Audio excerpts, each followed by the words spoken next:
Sorry, guys, that was a phone call I thought was related to the coronavirus.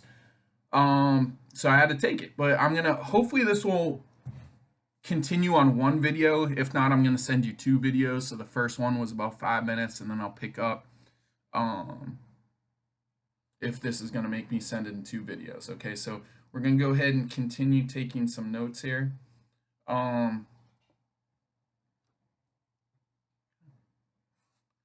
So we'll put another bullet point: slope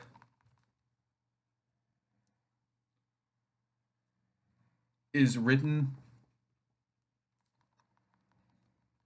as a ratio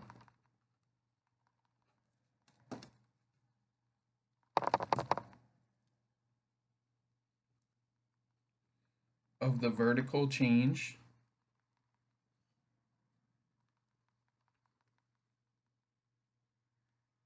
which is called the rise. And we'll talk about all this so it makes more sense. But slope is written as the ratio of the vertical change or rise to the horizontal change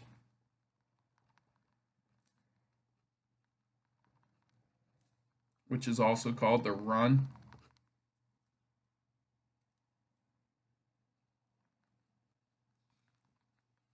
between any 2 points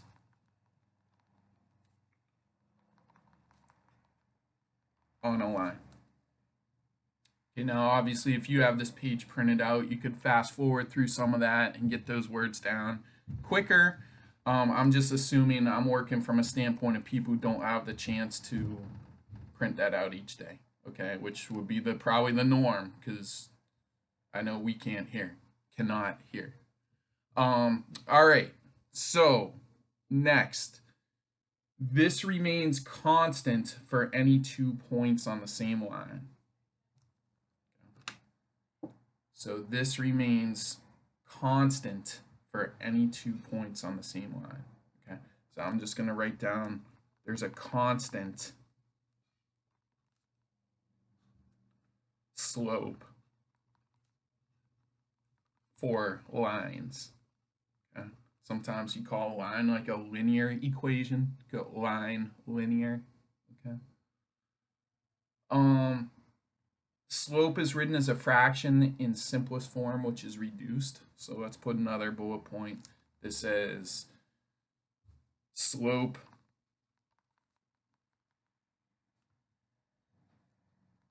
is written in reduced form.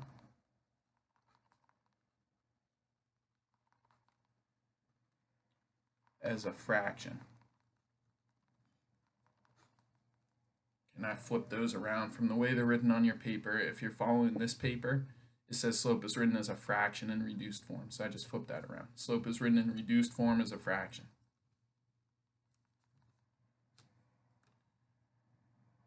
And then the variable for slope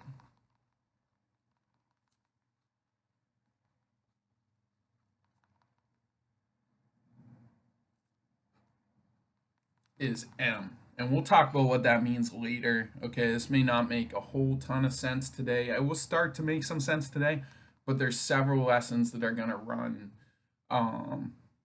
similar to this lesson that are going to help you understand the whole idea of tables, rules, lines, equations. It will all make sense after some time. It will all start to come together. Okay, so the variable for slope is m. Okay, now we're going to get down to some types of slope.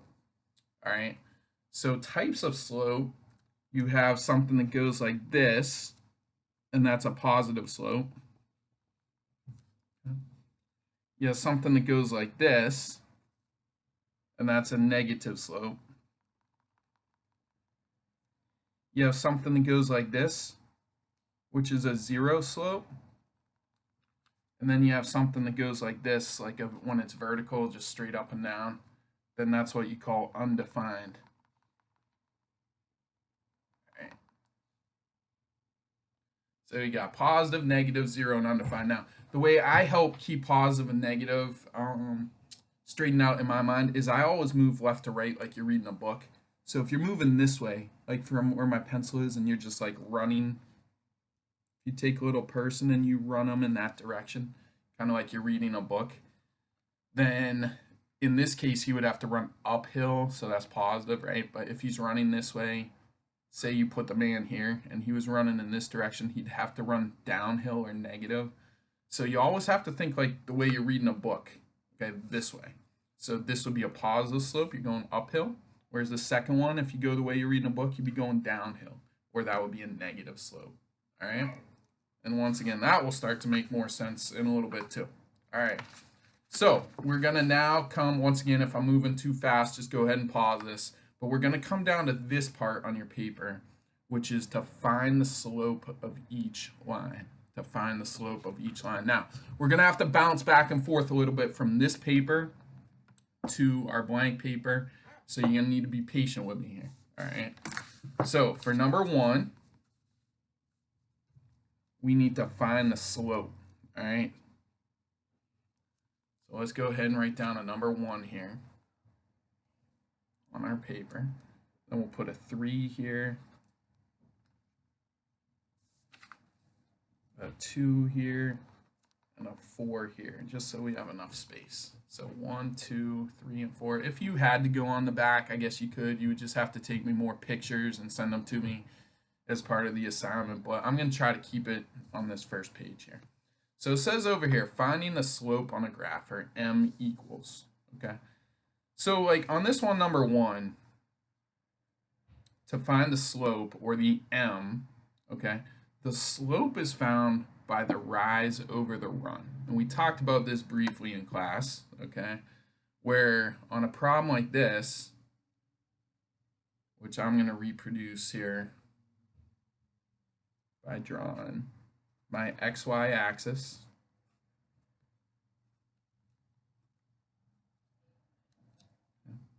and you can see how the line goes just like if there's a cross here in the middle, the line goes just on this side of it, like right here. So I'm going to draw like an estimate of this.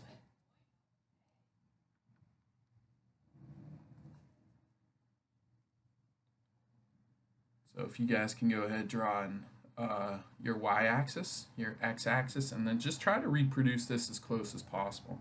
We're going to put a dot down here for this dot, and we're going to put a dot up here for this dot. Okay, now over here it's obviously a what do you call this, like an estimation, but over here these problems need to be done exactly. So over here we're going to go ahead and take a look, and the way you find the slope, okay, so the way you find a slope, so for number 1 we're going to write down slope equals rise over run. Okay, so if you guys can all write down, the slope equals the rise over the run. All right, so in this case, we're going to locate a point on the graph that we know. Okay, so like on this one, we know that there's a point there and there's a point here. So I'm going to locate this point here.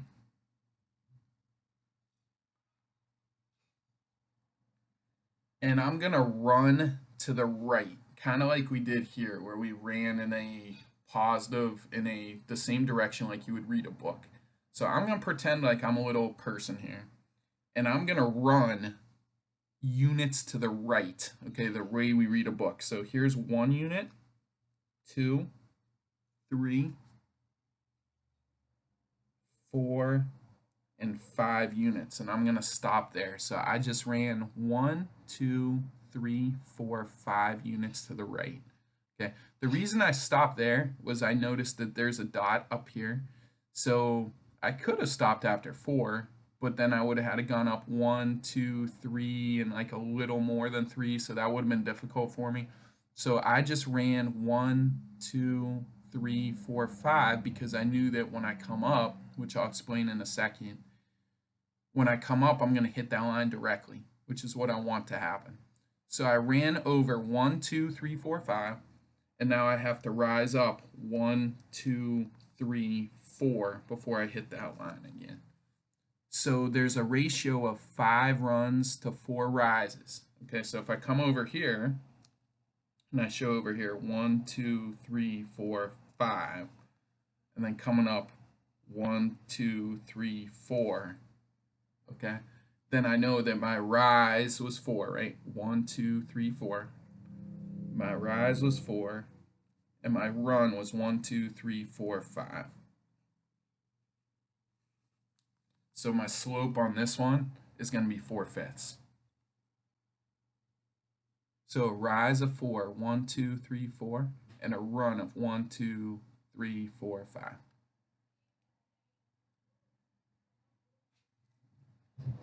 All right, now let's look at number 2.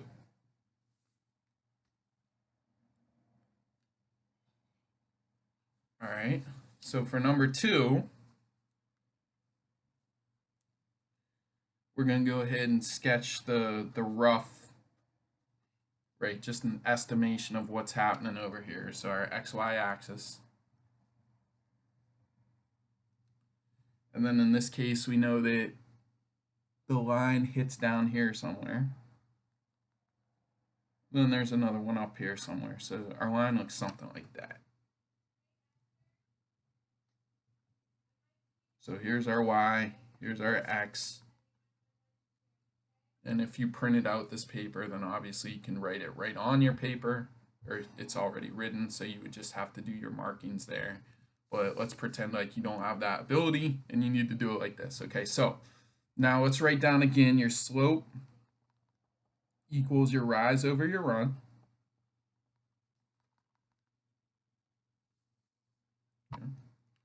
And in this case, we'll go ahead and find a location on that line that we know, like this point we know. And in this case, let's run over 1, 2, 3, and let's stop where we see that there's another definite dot. Okay, so we're going to run over 3. So if we come back over here, our run is going to be 3. We ran over 3 units. And then our rise will be 1, 2, 3, 4, 5, 6. So you have to go up 6 more in order to hit that line. So it's a rise of 6. So 6 over 3.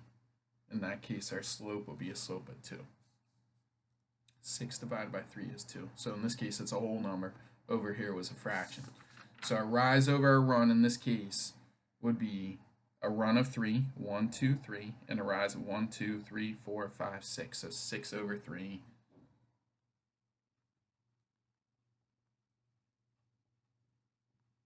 Or a slope of 2. Okay, now, some of you may notice that what happens if you just ran 1? Let me grab a different color here. What happens if you just ran 1 unit over? Okay, how many would you have to rise to hit that line? All right, so what if my run,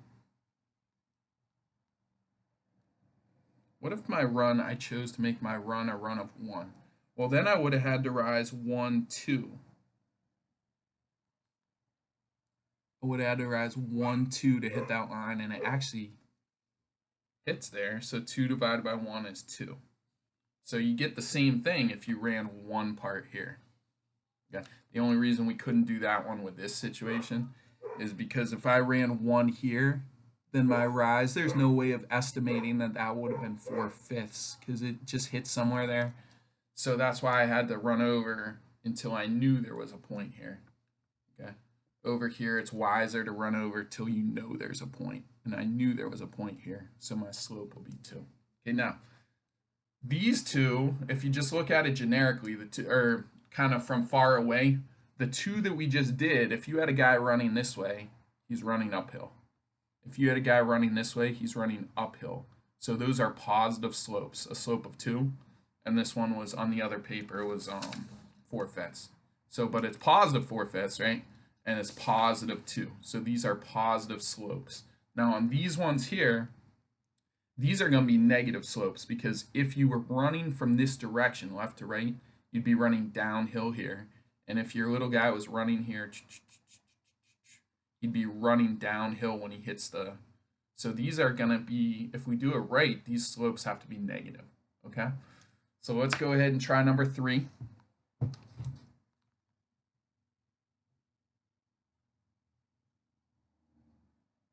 Okay, so over on this paper, I'll go ahead and draw an estimation of 3, which should look something like this.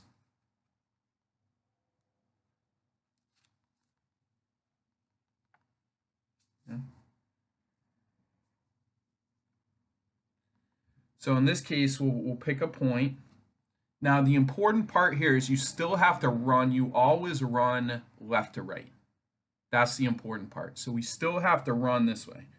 1, 2, 3, 4, 5, 6.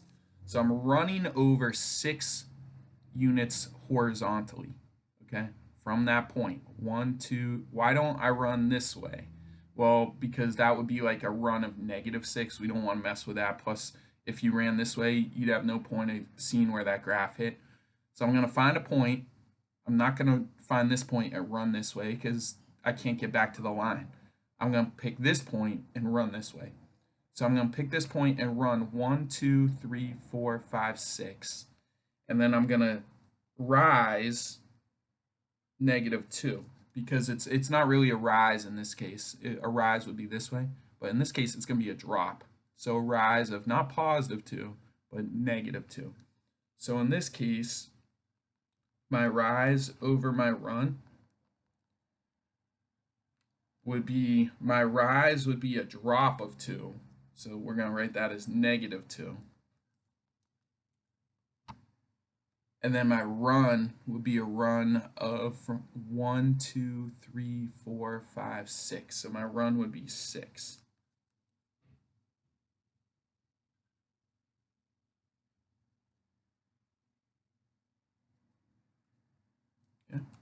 So -2 over 6 can be reduced. It's not -3. Be careful. That's not -3. You got to divide by 2. And you get -1 over 3. Right? We talked about this before. Or -1 over 3. Where the negative's in the middle. Right? Or the negative could be below with the 3. But it can't be both. Because as soon as you have a negative here and here, that means a positive. So your answer is -1/3. So your slope, or your rise over your run, for this problem is -1/3. Okay. Number 4. Okay, I'm going to do this one on the paper. You can do it if you don't have the paper, then you'll need to do it on your blank paper. Okay, so number 4. For a rise over a run, you can fast forward this. Hold on just one sec.